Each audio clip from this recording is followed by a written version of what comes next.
This just coming into the Situation Room. Members of the Senate Intelligence Committee have just gotten out of a hearing where they saw surveillance video of the attack on the U.S. consulate in Benghazi, Libya. Republican Senator Roy Blunt of Missouri is a member of the Intelligence Committee. He's joining us now from Capitol Hill.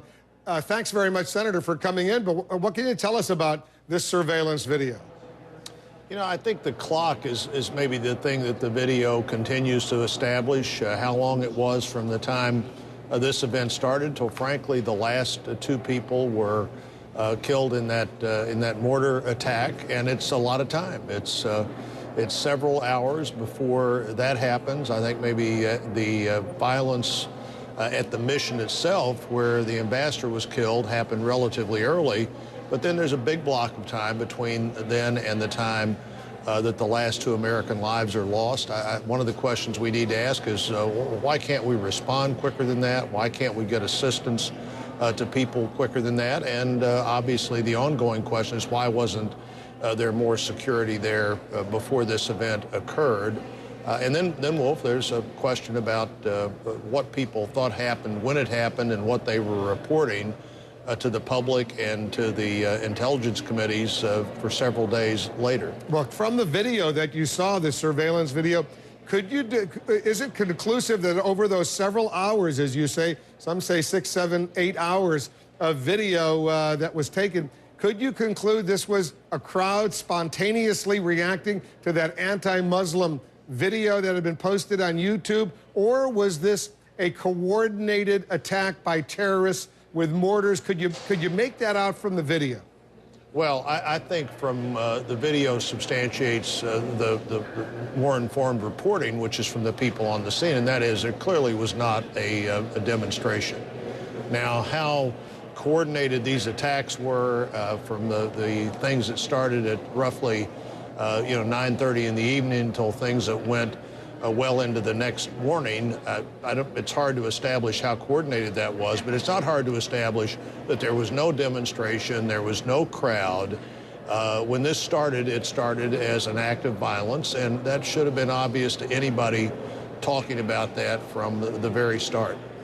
Based on what you heard in this closed-door briefing, based on the video you just saw, does it change your perception at all about the bottom line that the administration had taken, that for several days they weren't sure what happened, and then that following Sunday after the killings in Benghazi, the U.S. ambassador to the United Nations, Susan Rice, said what she said about the spontaneous reaction? Well, I've always thought, based on what we heard from the very start, that there was a big disconnect between the information I thought I was looking at and what the president said yesterday they had. I thought the most interesting thing in the president's comments yesterday was that Susan Rice had all of the information they had and related all of that information. That just doesn't seem reasonable to me.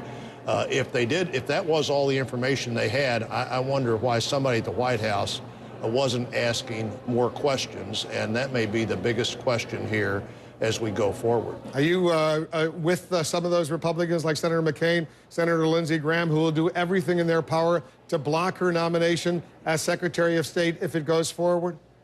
Well, I think, again, the question there is what did Ambassador Rice know? Why is that what she knew?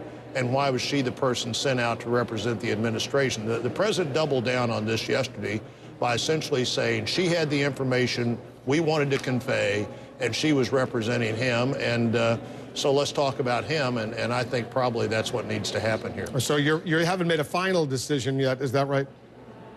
There's no nomination to talk about yet. I'm interested in what the president said yesterday, why he said it, why they would send her out with information that I think by that date was clearly not the information that should have been available to anybody that's briefing the president or representing the president.